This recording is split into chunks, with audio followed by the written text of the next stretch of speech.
बहुत समय पहले उत्तानपाद नाम का एक राजा था, जिसकी दो रानियां थीं, सुनीति और सुरुचि। दोनों रानियों का स्वभाव बहुत अलग था। सुनीति शांत और सरल थी, जबकि सुरुचि चतुर और घमंडी थी। राजा सुरुचि को अधिक पसंद करता था क्योंकि वो सुनीति से अधिक सुंदर थी। रानी सुनीति के एक बेटे का नाम ध्रुव था और रानी सुरुचि के एक बेटे का नाम उत्तम था। एक दिन ध्रुव अपने पिता उत्तानपाद की गोद में खेल रहा था। तभी रानी सुरुचि ने आकर उसे ये कहते हुए हटा दिया कि तुम राजा की गोद में नहीं बैठ सकते, यह अधिकार केवल मेरे बेटे को है। ध्रुव को बहुत दुख हुआ और वह अपनी माँ के पास गया और उसे सारी बात बताई।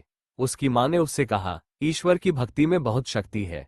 यदि तुम सच्चे मन से ईश्वर की पूजा करोगे तो तुम न केवल अपने पिता की गोद में बल्कि ईश्वर की गोद में भी स्थान पा सकते हो। अपने दृढ़ निश्चय से प्रेरित होकर ध्रुव 5 वर्ष की आयु में ध्यान और प्रार्थना के लिए जंगल में चले गए। ध्रुव के दृढ़ निश्चय को देखकर ऋषि नारद ने उन्हें घर लौटने के लिए मनाने की कोशिश की, लेकिन ध्रुव अपने निर्णय पर अड़े रहे। तब नारद ने उन्हें ध्यान करते हुए ओम नमो भगवते वासुदेवाय मंत्र का जाप करने का निर्देश दिया। जंगल के जानवरों, कठोर मौसम और बर्फीली ठंड से निडर ध्रुव ने कई महीनों तक बिना रुके अपनी प्रार्थना जारी रखी।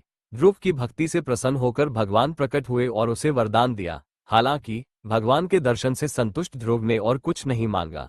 भगवान ने उसे आशीर्वाद दिया, ये सुनिश्चित करते हुए कि उसका नाम आकाश में सबसे चमकीले तारे की तरह चमकेगा, और ध्रुव को ध्रुव तारा के रूप में जाना जाने लगा।